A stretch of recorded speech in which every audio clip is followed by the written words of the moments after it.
Đầu tiên, muốn học lập trình Kotlin, ta cần cài đặt IntelliJ IDE của Jackbrain. Đây là IDE giúp bạn có thể code và chạy source code Kotlin một cách dễ dàng. Giờ bạn vào trình duyệt, tải IntelliJ và cài đặt. Hiện tại IntelliJ hỗ trợ 3 hệ điều hành Windows, macOS và Linux. Tùy vào hệ điều hành mà bạn chọn file cho phù hợp.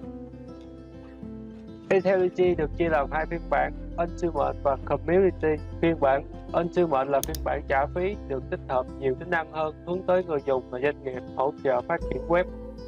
Đối với phiên bản Community thì hoàn toàn miễn phí, ít chức năng hơn, dành cho đối tượng là cá nhân, cộng đồng, hỗ trợ phát triển máy chủ JVM và Android. Bây giờ mình sẽ chọn IntelliJ phiên bản Community vì nó free và đáp ứng vừa đủ việc học Kotlin cơ bản. Click vào file vừa tải về để cài đặt, cứ chọn Yes và Next đến khi cài đặt thành công.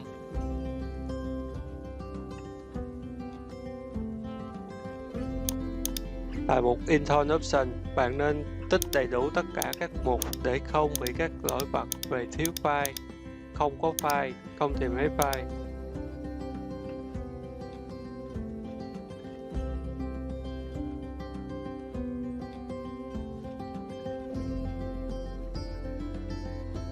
Sau khi cài đặt thành công, bạn chạy ứng dụng IntelliJ vừa mới cài đặt để tạo project mới.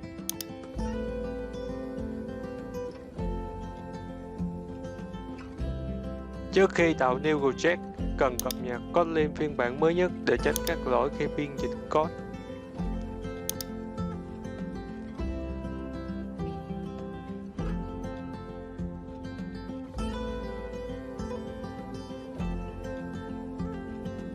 Ta chọn New Project, chọn tiếp mục Kotlin.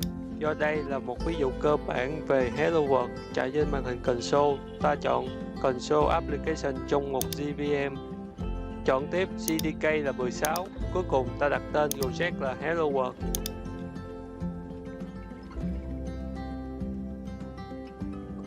Chọn Next, tiếp theo là chọn Finish.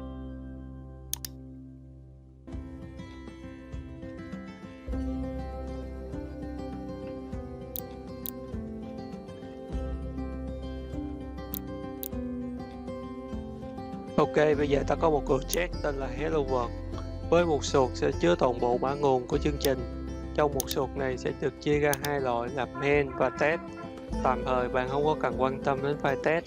Trong file main sẽ chứa một file thực thi tên là main.kt.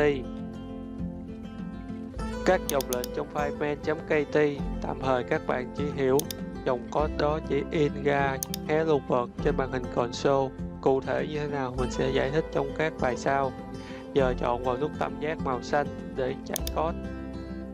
Và đây là kết quả.